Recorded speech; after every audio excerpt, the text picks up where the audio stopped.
lalamunan ko.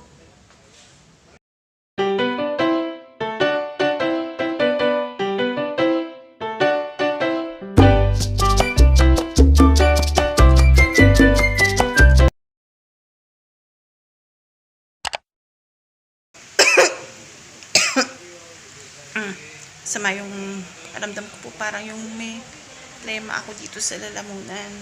Ngayon po kasi, pag po medyo inuubo, nakakatakot po. Parang kung ano-ano nang iniisip ko. Sabi nga po nung asawa ko, medyo paranoid na po ako. Pag inuubo ako, or pag minsan titingnan ko agad, parang nilalagnat ako.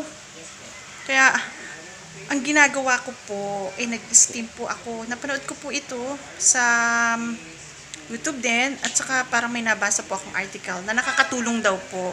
Kaya yun naman po ang ginagawa ko. Siguro mag 1 month nang ganun ang ginagawa ko pag medyo masama yung pakiramdam ko.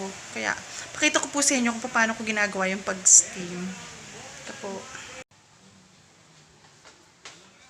Ganito po yung ginagawa ko. Kasi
sarap po sa pakiramdam.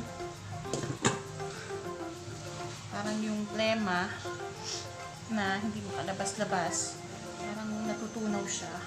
Kaya ang mangyayari niyan dito sa bibig mo para mailabas mo. Kaya nung parang buo dito, hindi makalabas-labas. Masarap po sa pakiramdam. At wala naman pong masama kung itatry ninyo. Kahit po yung sipon lang at parang ubo, yung mga plema na parang ang hirap iubo, itry nyo pong gawin to. Okay po siya. Iba po kasi, mas effective daw pag kumot. Para buong katawan mo nakabalot, tapos nasa loob ka nung, nasa loob ng kumot, para yung steam sa buong katawan. Ako naman po ang ginagawa ko lang, yung towel lang po para nakaupo ako. Pero effective na din po I-try nyo po. Sana po nagustuhan ninyo yung shinare ko sa inyo ngayon. At sana po makasubscribe kayo. Salamat po. See you po again para sa susunod po namin vlog. Salamat. for the rest of the show. So have you ever felt betrayed? Switches how you see things, realize something